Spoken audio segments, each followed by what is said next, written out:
Hello to the people.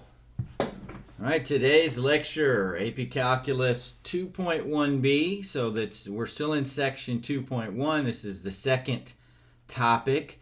This is called the alternate form of the derivative.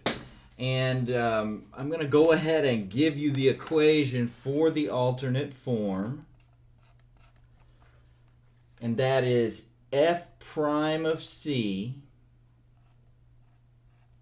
Okay, so the derivative at point C is equal to the limit as x approaches c of f of x minus, so there's no f of x plus delta x in this formula, minus f of c over x minus c. So what this formula does is it gives the slope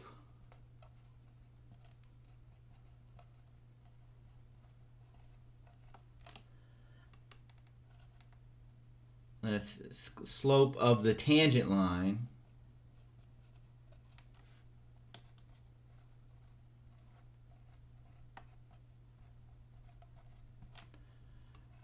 at point C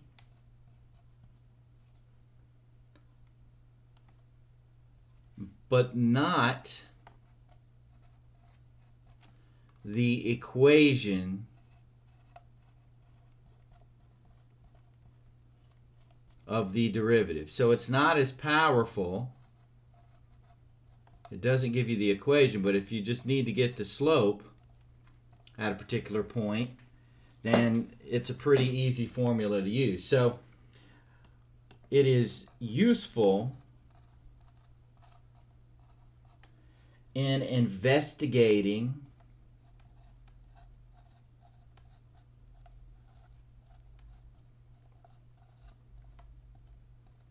the relationship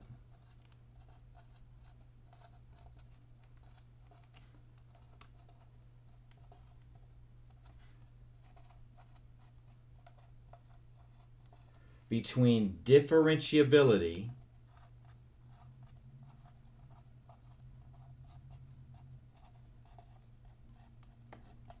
say that word fast 5 times, differentiability and continuity.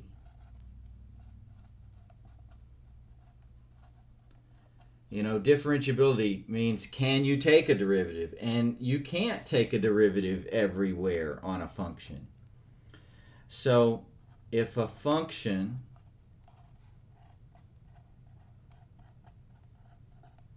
is not continuous,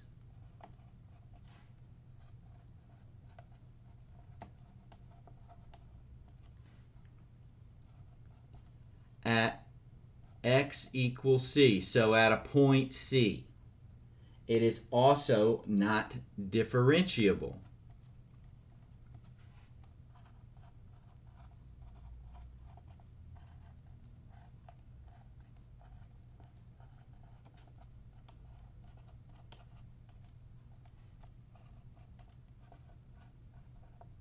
So you can't get a slope of the tangent line. You can't get an equation for the derivative if point C is at a break in the function, all right, or a hole or an asymptote.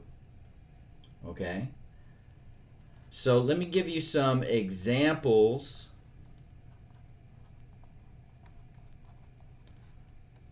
of non-differentiable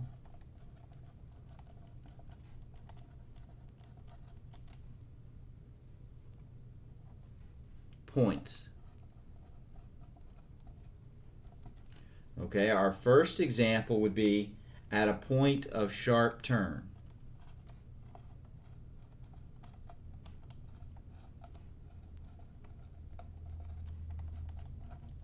Okay, so let me draw that out. That would be something like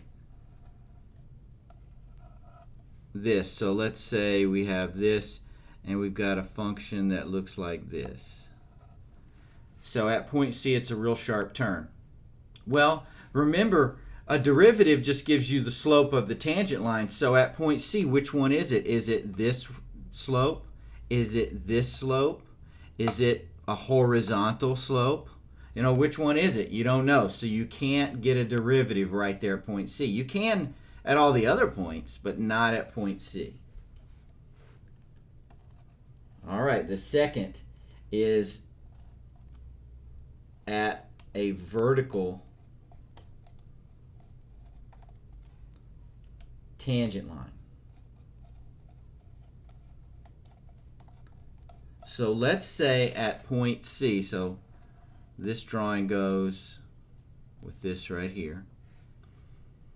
We have some sort of function and it's coming along here, and then at point C it goes straight up and then it goes like that. So at point C, well, what's the slope of a vertical line?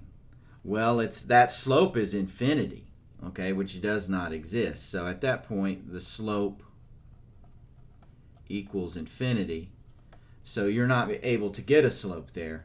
So that's a non-differentiable spot on this function at point C. And then the third is at a point of discontinuity.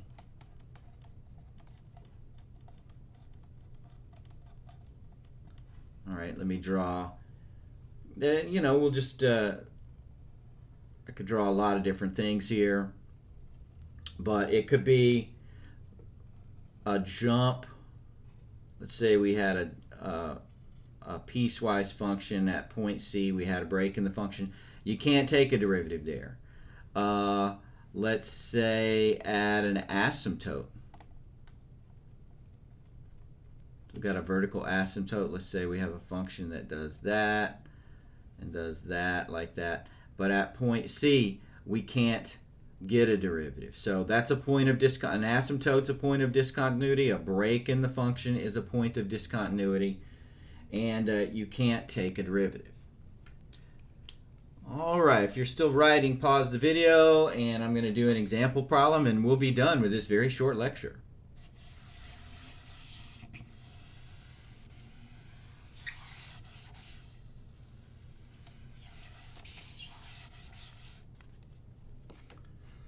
All right, we're only going to give you one example, really, and that is use the alternate form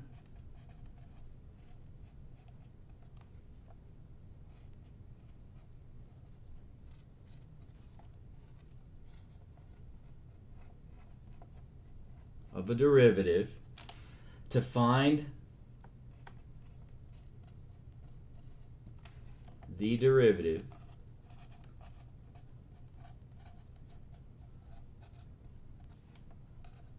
at point C, or x equals C, and if it exists. Okay, because you can use the alternate form and see that something doesn't exist. Part of your homework will be that. Let's say we have f of x is equal to x squared, and then C, our point C, is equal to 2.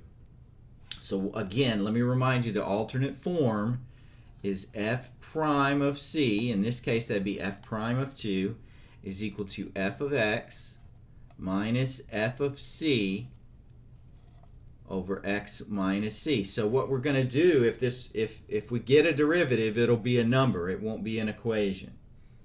All right, so f prime of 2, and it's going to be the limit. So sorry about that. Sometimes I forget that. As x approaches C of that. So we're going to take the limit as x approaches 2. F of x, that's x squared, right? F of C, well, f of 2 would be 2 squared, right? You just plug in 2 right there. 2 squared, that's 4. So minus 4 over x minus 2. So that's the limit as x approaches 2. We could factor the top, x plus 2, x minus 2 over x minus 2. The x's cancel as long as x doesn't equal 2. So I've got the limit as x approaches 2 of just x plus 2. That's all that's left. Plug in a 2 right there, and you'd have 4. So that's the slope. So f prime of 2 is equal to 4. And that's just the slope of the tangent line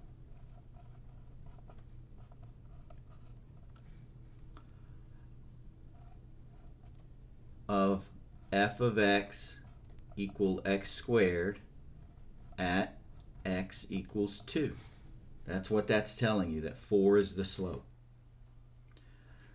Okay, so I'm going to erase this, and I'm going to give you some hints on your homework. All right, so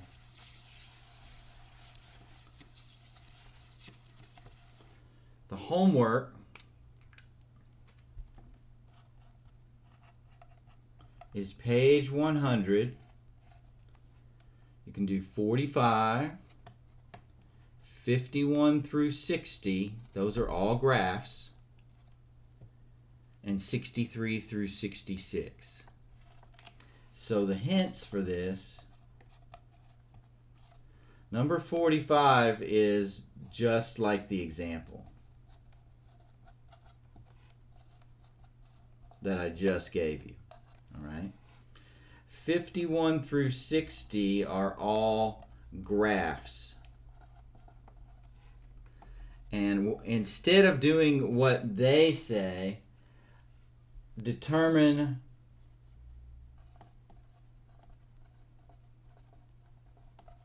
the x values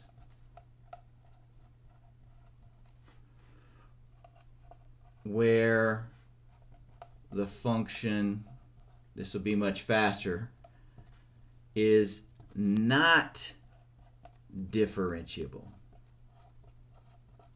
So instead of telling me where it is differentiable, there may be a point on that graph where it's not differentiable. All right, so I'm going to cheat a little bit just to make sure you understand. Let's look at 51 here.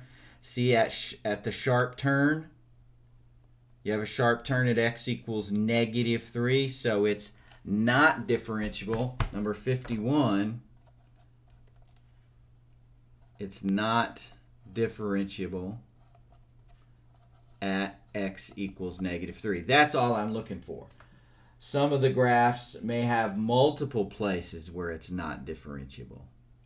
Okay? And some of the graphs, it may be differentiable at all points. All right, and then 63 through 66. I want you to, on that, use the alt form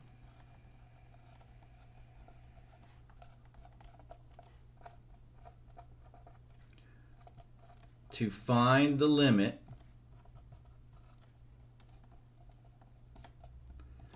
from each side. So you might be using the alt form like to find the limit as x approaches 2 from the left and as x approaches 2 from the right. Some of them are 2 and some of them are 1, I believe. And if they're equal from both sides, the limit exists.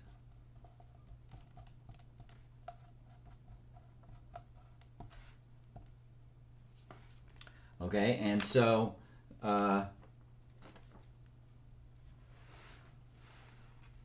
just looking at, for example, let's see, we're doing 63 through 66. So you would use the alt form here. F of x is x minus 3 cubed. And then you'd find f minus c. Plug that in for 1. And then plug 1 into this equation. So you're going to do it twice. And if they are equal, then the limit exists, and that's what the limit is. If they're not equal, the limit doesn't exist. Okay, you do the same thing. F of x is x here, and then f of x is x squared. You're going to plug in 1 on both of them. And you're going to do the exact same thing for 65 and 66. You're just going to be plugging in 2. into the alternate formula. Okay, so there you go. And I will talk to you on the solutions video.